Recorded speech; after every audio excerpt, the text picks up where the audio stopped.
Years ago, I watched my mother lose her job after developing carpal tunnel from repetitive data entry work. She later had surgery, and when she came back, she was let go.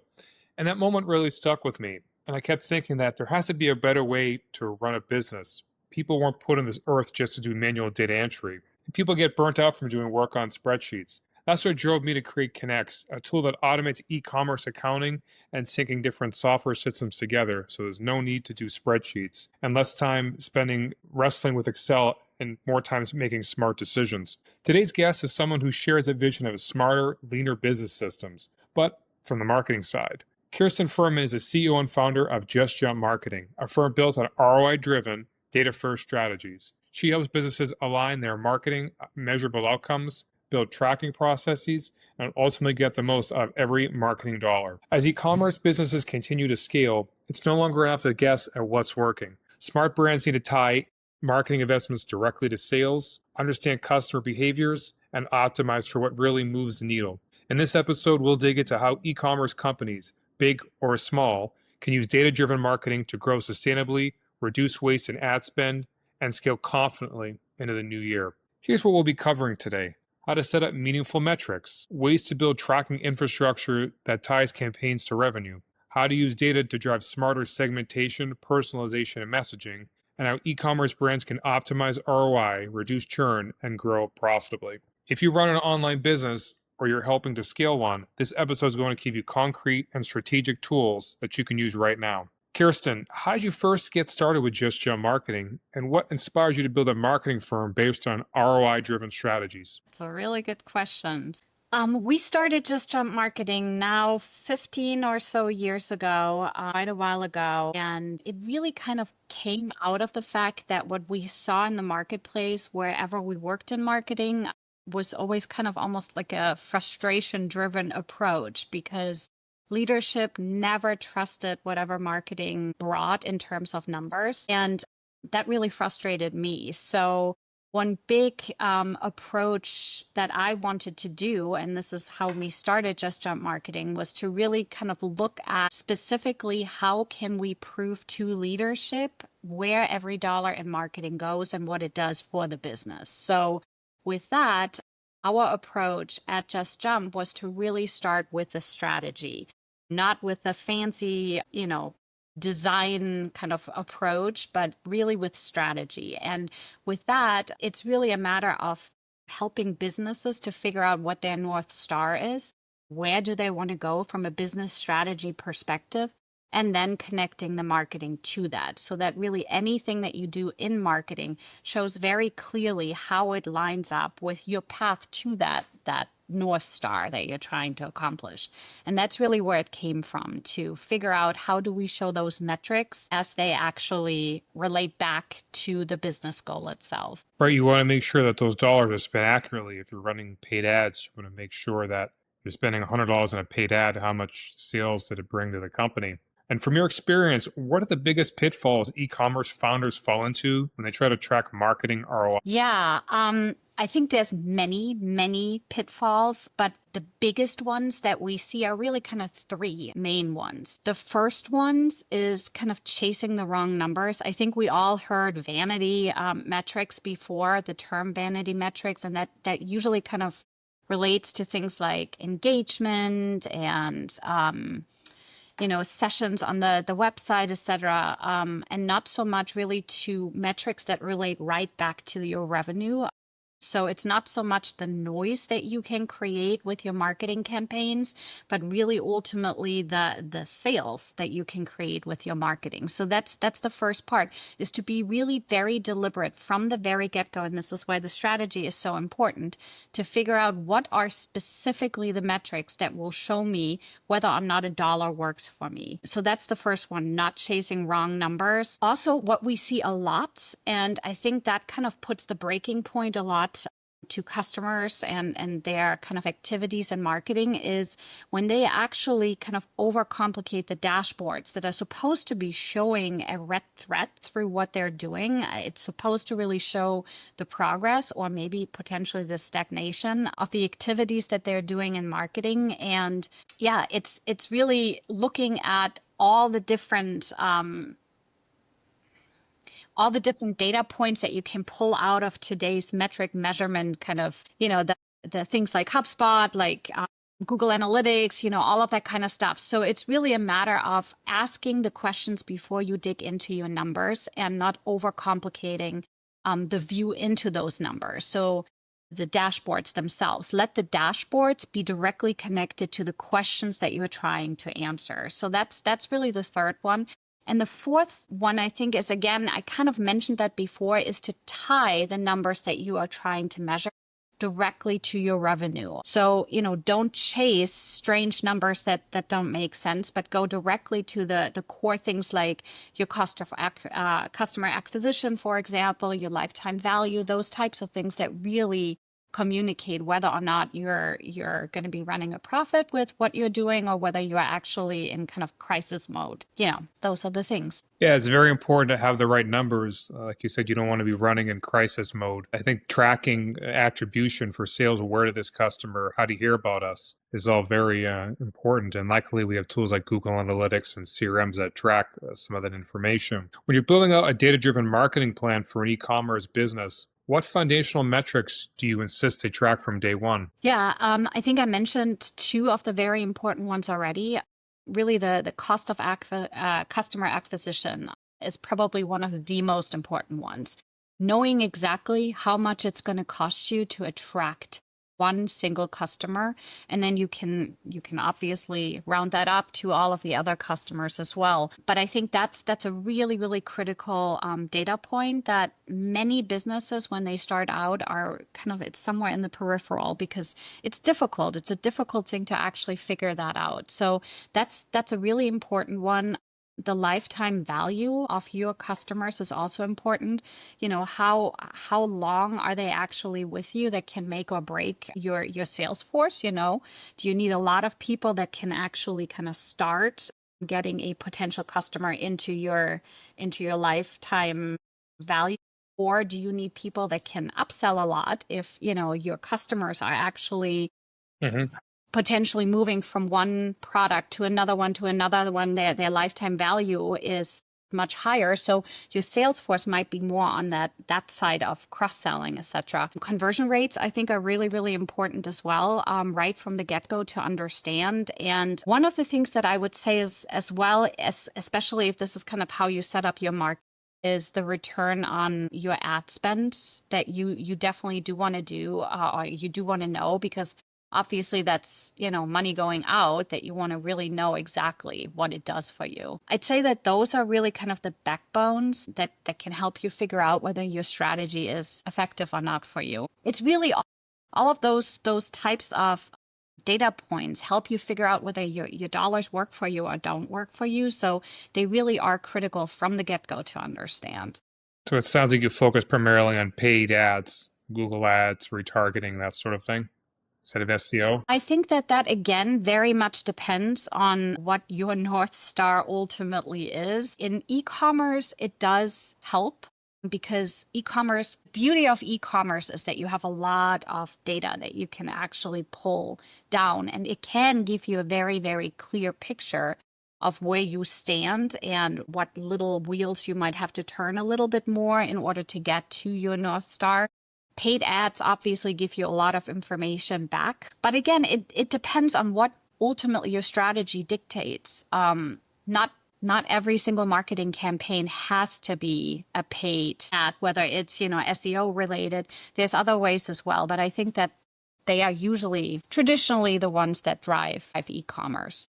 And speaking of e-commerce, let's talk a little bit about vanity metrics. Many companies are relying on them: likes, clicks, opens. How do you shift the conversation to more meaningful KPIs that tie directly to revenue, such as return on ad spend? Yeah, I think it's usually a conversation. As I mentioned before, we start with that strategy. So hopefully we have that conversation way before we ever go deep into the vanity metrics, because really vanity metrics are they're easy to draw. So by default, if you're not really trained in that area, that's kind of where your eye pops first. They also are easy to show some movements and successes.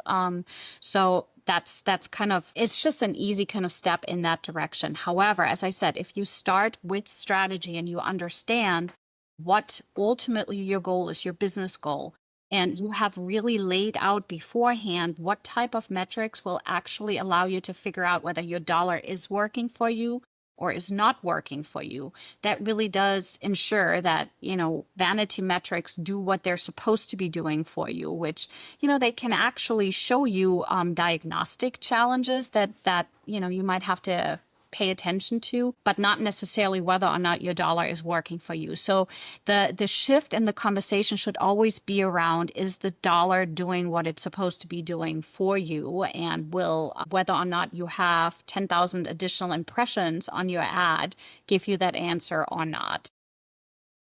Exactly. You can have a lot of impressions and views, but if they're not clicking on the link, it's no point. Exactly. That's exactly it. Yeah. And how can e-commerce brands use customer segmentation, like behavior, pain point, purchase history, to drive more effective and personalized marketing campaigns? Again, this starts with strategy. It's segmentation shouldn't just be about, you're slicing and dicing data just for the sake of it. It should really help you prioritize your customer base. It's the question around segmentation, or the question, or the reason for segmentation should ultimately an answer to which customers are most likely to be purchasing from you. So where is the value proposition one that is going to be easiest understood? So with that, that's really where you want to start with your questions of exactly what it is that the customers ultimately value most. And based on those paths between your value proposition and the customer need, wherever it's shortest, that's really where you start with the segmentation ultimately. So it's not just for the sake of slicing and dicing data. It really should answer questions that are very, very much tied, again, back to those metrics of where's my dollar going to be working the most for me. So, everything ultimately starts with strategy, which again goes back to your first question of why did we start this? Again, we wanted to answer those questions of ultimately being able to prove whether or not a dollar works for you or not. But in terms of the segmentation, again, it's a matter of figuring out where it actually delivers the highest margins. And then from there, you prioritize your customer base and your segment. And then it goes into choosing the right kind of channels, the right kind of approach in terms of pushing your marketing metrics out, be it via a paid campaign or maybe even not a paid campaign. And speaking of paid versus unpaid campaigns, how should marketers balance data-driven automation when maintaining a human, authentic voice in the messaging? How do you do that from an unpaid or paid campaign? Yeah. So automation, and this is our take with JustJump Marketing. Automation should really be a tool for efficiency, and that's really where it should stop. It can handle mechanics that ultimately help you buy your time back to be creative and to be more in touch with the segments that you're trying to reach. So as far as automation is concerned, you should always ask yourself, what are the types of things that, are repetitive, that are easy to actually have a tool do for you? Like, for example, some of the things that you can see are really, really valuable with automation are things like if your cart gets abandoned, somebody doesn't buy, the message that you initiate, for example, that's something that can be very helpfully done by an automation tool. But when you actually connect directly to the customer, you want to keep that as authentic and as close to your brand as possible. And this is where, the human touch is still very, very important. Again, the tool or the reason behind the automation should really rest in being able to buy you time back for you actually being very, very close to the strategy, very, very close to that North Star, and always keeping in mind whether or not those measuring points, aka the metrics that are on the path to your ultimate goal, are actually applied correctly or not, and whatever that story is being told. Automation itself, again, should really help you get more and more efficient. And speaking of getting things, more efficient with automations, and like you said, an automation is great for, like at Connex, we had an automation. We had a cold email list, and we use the automation to message them first, second, third time. I think that's where the data-driven automation can appear. Could you walk us through a case study where a business used data-driven marketing to significantly improve the ROI or scale sustainably? Yeah, so we actually worked with a client that had a software program it was in an environmental health and safety area. And they had a dashboard, a first dashboard that they created for the industry. And again, for that, the important part there was for us to actually figure out what ultimately do we want to achieve with this particular dashboard. In that case, it was really to increase efficiencies for our customers because for them, for the first time, they were actually able to pull data down very, very quickly. But it is in this industry, it was very, very new, a new approach to them. So to be able to actually reach them was kind of a new approach for this particular client. So in that case, it was a matter of figuring out what type of channels do we want to use to reach the customer base. And we started out with testing a couple of different channels. We did some A/B testing. We tried figuring out exactly where the value proposition was clicking fastest, and ultimately decided that talking about Google Ads, actually, that we would put some money behind it with Google Ads. And we were able to pull and figure out and kind of reverse engineer the cost of customer acquisition. I don't know why this is a hard word for me. The cost of customer acquisition ultimately was the lowest for us when we went through paid Google Ads. And it was an exciting thing. Ultimately, this dashboard was actually able to be bought out by a different company, and it spread. Okay, Kirsten, can you walk us through a case study or example where a business used data-driven marketing to significantly improve ROI or scale sustainably? You're mentioning about Google Ads, and there was a uptick in business due to against the organic search, I think you said. Yeah. So again, this is a client of ours that had started or had created a dashboard for the first time in a industry that beforehand really was very, very manual. It's environmental health and safety. With this dashboard being very new in the market, we were actually challenged trying to figure out, okay, how can we make sure that the audience ultimately takes note and understands the value that this particular dashboard brings. And initially, we had started to just kind of bring the word out organically on the various different channels that we were using. The predominant channel in this case was LinkedIn. And just really didn't see a lot of kind of response to what we were doing. And ultimately, we then moved to pushing the word out via paid Google Ads and saw a really nice response rate to our ads. And it actually translated into an uptick of demos, which was really, really nice to see because ultimately that's really what we wanted to get. And again, this goes right back to what we were discussing, the discussion around what metrics will show us whether or not our marketing is effective. In this case here, for us, it wasn't really the clicks. It was a question of how many demos can we secure for our client. And that was a really successful thing. In fact, as I had potentially mentioned before, but the customer was able to sell that dashboard ultimately, which was really nice to see. It was a successful campaign. And speaking of successful campaigns, for e-commerce businesses that are relatively small or even ones that are just scaling up, what are some low cost or high leverage ways to test and iterate on marketing campaigns based on?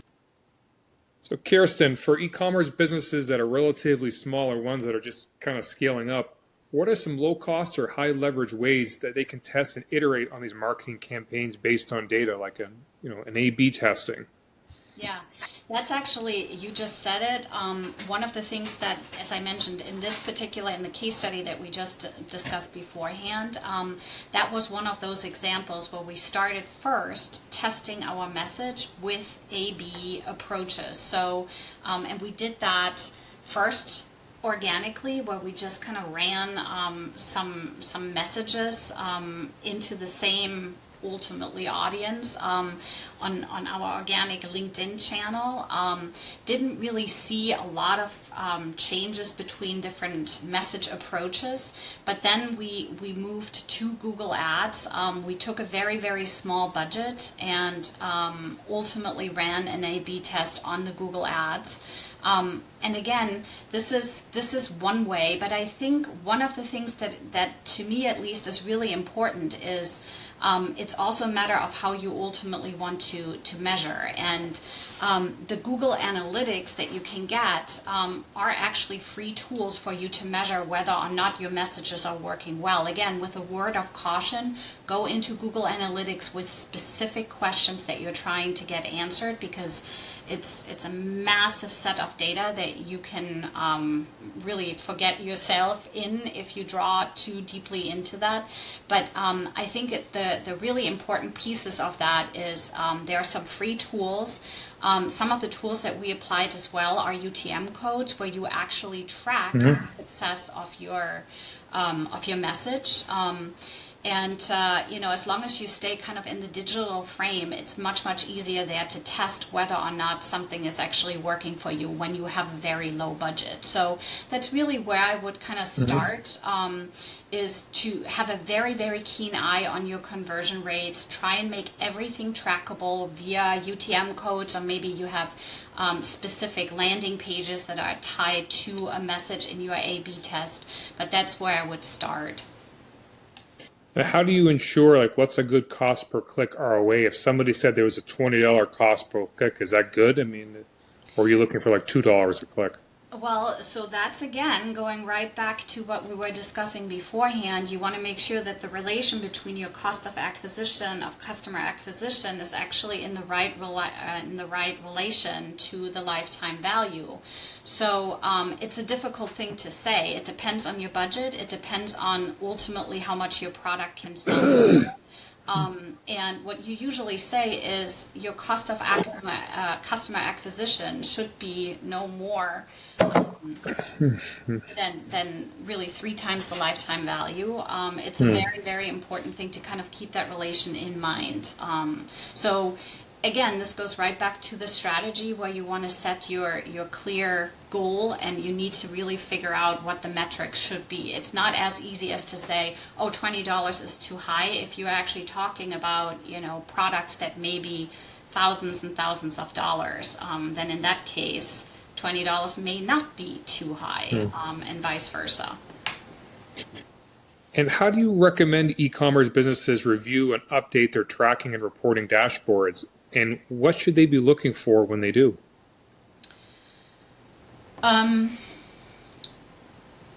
When you say how, do you also mean how often, or do you mean... How often, yeah. How often should these businesses be reviewing these dashboards and updating them?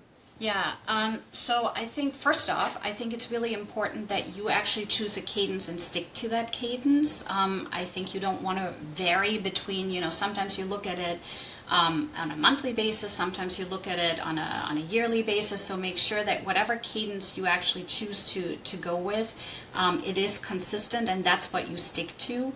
I would say that, it depends really on what metrics you're looking for, but too frequent is probably not ideal, because it shows you small fluctuations that you may actually ultimately interpret as something much bigger than it is. So you do want to check for certain things at different cadences. So on a quarterly basis, you probably want to look at your strategy in terms of dashboards, and in terms of, is it actually reaching or overall going in the direction that you want to go to. Your campaigns, you probably want to check on a monthly basis, to just kind of see whether ultimately it's producing what you need to be producing, and you need to set your metrics accordingly as well.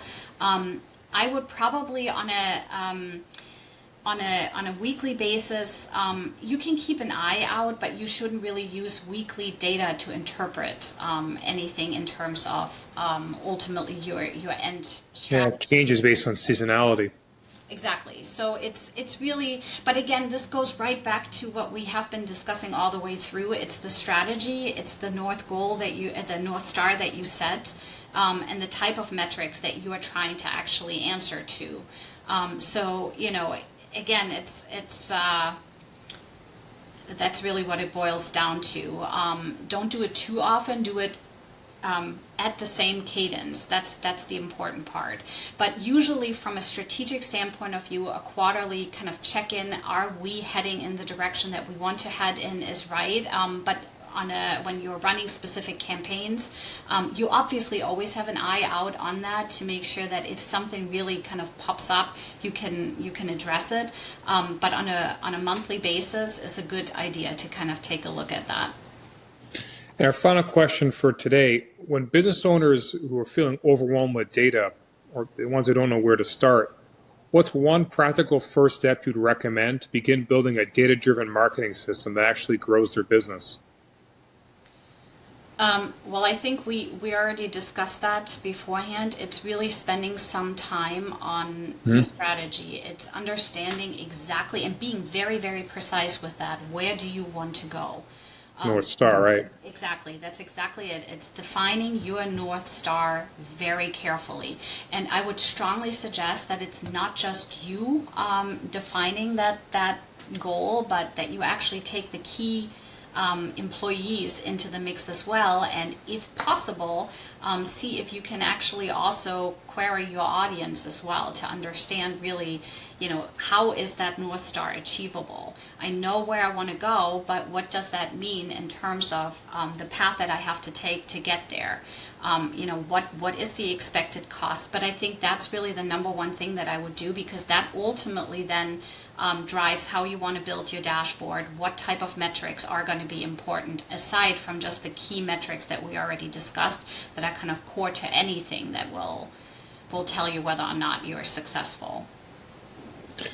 And Kirsten, I want to thank you so much for sharing your expertise today. If you're an e-commerce founder and you're ready to turn the guesswork into intelligence and spend your marketing dollars where they actually count, definitely reach out to Kirsten and her team at justjumpmarketing.com.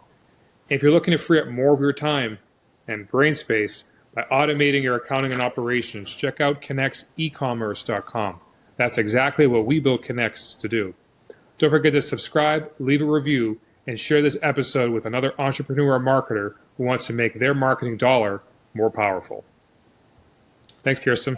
Thank you.